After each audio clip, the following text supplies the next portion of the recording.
Thank you, Mr. President, and distinguished members of the Security Council.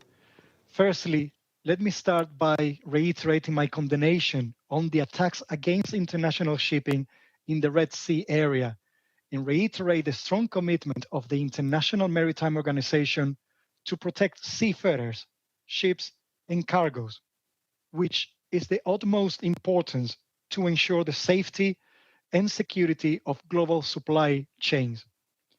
Attacks against international shipping in the Red Sea area are not acceptable. Ships must be allowed to trade worldwide unhindered and in accordance with international law. Since the beginning of November, a number of attacks have been launched against international vessels operating and navigating in this vital shipping lane that records around 15% of international trade. The initial targets were ships linked to Israel, but the information that we have received in recent events seems that this is not to be the case at the moment. The International Maritime Organization continues to closely monitor the situation and liaise with the industry representatives and navies. A significant number of companies, around 18 of shipping companies, have already decided to reroute their vessels around South Africa in order to reduce the attacks on vessels and, of course, the impact that it has on seafarers in particular.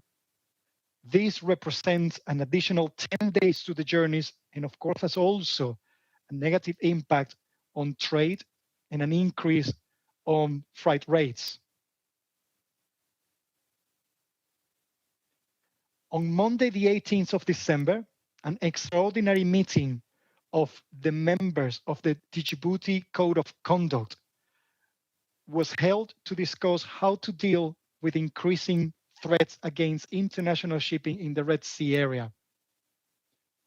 This meeting was attended by the representatives of the signatory states of the Djibouti Code of Conduct and its Jeddah amendments, international and regional naval forces, regional centers, and maritime industry stakeholders.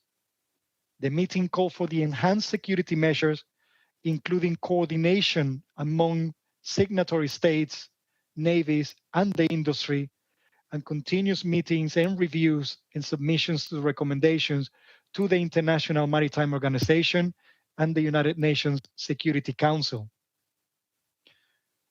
IMO has an EU-funded regional program for maritime security in the Red Sea area, and we use this as a major capacity building program targeting the southern Red Sea and the Gulf of Aden.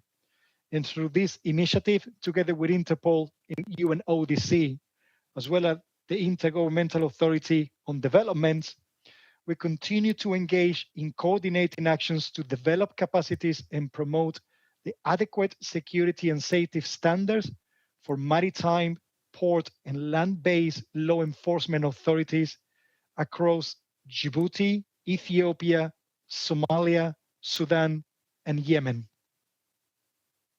I would like to take this opportunity to reiterate the call for the de-escalation to ensure safety of our seafarers, freedom of navigation, and stability of supply chains. The International Maritime Organization will continue to monitor the situation in collaboration with our member states, partners from the industry, and navies.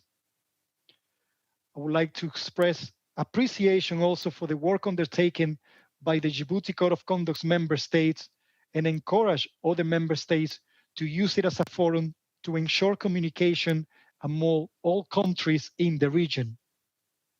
Furthermore, and as a practical exercise in following routes, measures of navigation, safety of navigations, I would like to encourage ships to continue sending an initial report when entering the voluntary reporting area to the United Kingdom Maritime Trade Operations Center and other relevant centers in the region, as this covers the entire Red Sea, and ships should send an initial report when clearing Suez or when crossing boundaries in the Indian Ocean to enhance the safety of navigations for all the vessels in the region.